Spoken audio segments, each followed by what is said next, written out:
नमस्कार, सुप्रियाज किचनमध्ये आज आपण बनवूया नाचणीचं वेज सूप। अतिशय हेल्दी आहे। यासाठी आपण इथे 2 ते 3 लसणाच्या पाकळ्या, 2 मिरच्या, अर्धा कांदा घेतलाय मी, किंवा एक छोटा कांदा घेतला तरी चालेल, आणि हे आलं घेतले अर्धा इंच। आता हे एकदम बारीक चॉप करून घ्यायचे आपल्याला। हे बघा, छान असं फाईन चॉप करून घेतलंय। हे काढून घेऊया आपण। तर यामध्येच आपण भाज्या चॉप करून घ्यायच्या। तिथे मी कोबी, सिमला मिरची आणि गाजर घेतलंय। तुम्हाला हवं असेल तर आणखीही तुम्ही घेऊ शकता भाज्या। यामध्ये बीन्स घेऊ शकता, तुम्ही कॉर्न्स घेऊ शकता। आता माझ्याकडे या एवढ्याच भाज्या आहेत, या मी चॉप करून घेणार आहे। हे बघा, अगदी 1 मिनिटात आपलं छान असं चॉप झालेलं आहे। आता आपण गॅसकडे वळूया। आता इथे मी पॅन तापत ठेवलाय, त्यामध्ये आपण घालूया तूप। 2 चमचे तूप घातलंय। याऐवजी तुम्ही तेल सुद्धा घालू शकता किंवा बटरही घालू शकता। हे आपण हेल्दी सूप करतोय म्हणून मी तूप घातलंय। त्यामध्ये हे आपण आलं, लसूण, मिरची आणि कांदा जे चॉप करून घेतलंय ते घालूया, आणि हे थोडंसं परतून घ्यायचंय, थोडा याचा कच्चा वास जाण्यासाठी। तुपावर जर तुम्ही घातलं तर अतिशय छान अशी टेस्ट येते। तुम्ही नक्की करून बघा, आणि अतिशय हेल्दी आहे। तुम्ही यामध्ये तुम्हाला हव्या त्या भाज्या ॲड करू शकता या आणखी। आता हे बघा, हे छान असं परतून झालेलं आहे। फार शिजवायचं नाहीये, याचा थोडा कच्चा वास जाईपर्यंत आपल्याला परतून घ्यायचे।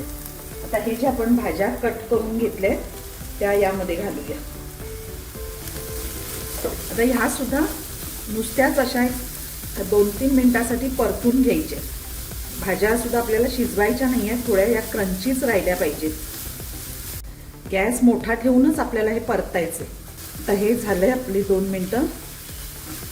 या चांगल्या आपण सगळ्या व्यवस्थित परतून घेतलेले आहेत। आता यात घालायचंय पाणी। हे थंडच पाणी आहे, आणि यावर आता झाकण ठेवून आपण चांगली उकळी काढायची आहे। आता हे बघा, याला उकळी आलेली आहे। गॅस थोडा बारीक करायचा आहे, आणि 5 मिनिटं आपल्याला हे असंच ठेवून द्यायचंय। आता ते उकळतंय तोपर्यंत आपण इथे एक स्लरी तयार करून घ्यायची आहे। इथे मी 3 चमचे नाचणीचं पीठ घेते। आपल्याला नाचणीचं सूप बनवायचंय, त्यामुळे 3 चमचे हे नाचणीचं पीठ घेतलंय। त्यात पाणी घालायचंय आणि त्याची स्लरी बनवायची। ही ह्यासाठी बनवायची कारण डायरेक्ट जर पीठ आपण त्यामध्ये घातलं तर त्याच्या गुठळ्या बनतात, आणि त्या गुठळ्या मोडणं फारच कठीण होऊन बसतं। म्हणून ही आधी अशी स्लरी बनवून घ्यायची, म्हणजे या आपल्या सूपला सुद्धा छान असं यामुळे घट्टपणा येणार आहे। नाचणी तर तुम्हाला माहीतच असेल आपल्यासाठी किती पौष्टिक आहे, त्यामुळे नाचणी कुठल्याही प्रकारे तुम्ही आपल्या आहारात त्याचा समावेश करू शकता।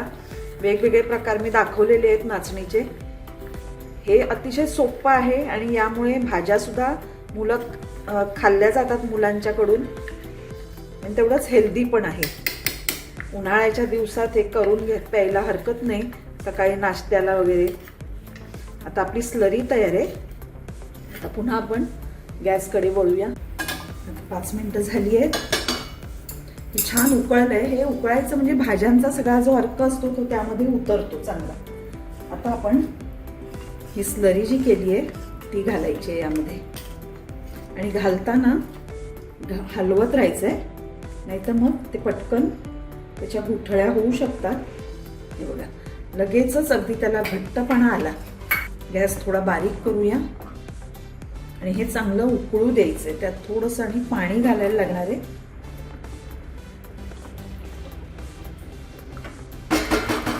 तर यामध्ये आपण घालायचंय चवीपुरतं मीठ,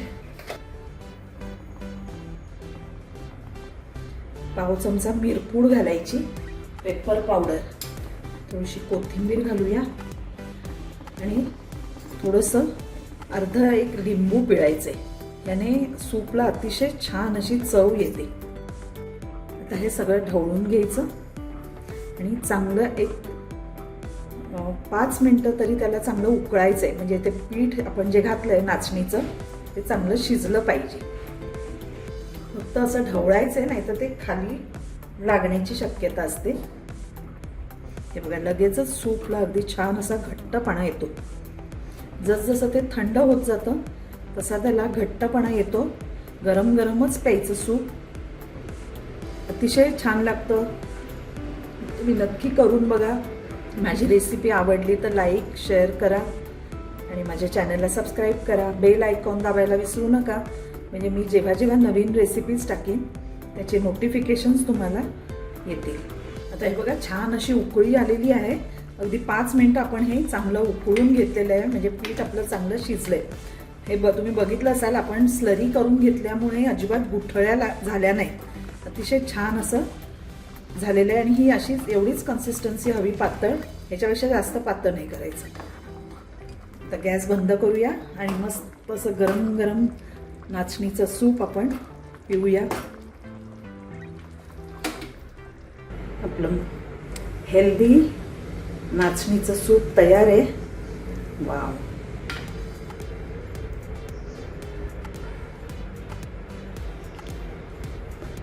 वरून थोडीशी कोथिंबीर घालूया. थोडंसं याला वरून पिताना तूप घालायचं. मस्त एकदम मस्त असं आपलं सूप तयार आहे. तुम्ही नक्की करून बघा आणि आवडलं की नाही हे मला नक्की कमेंट सेक्शनमध्ये सांगा. थँक्यू.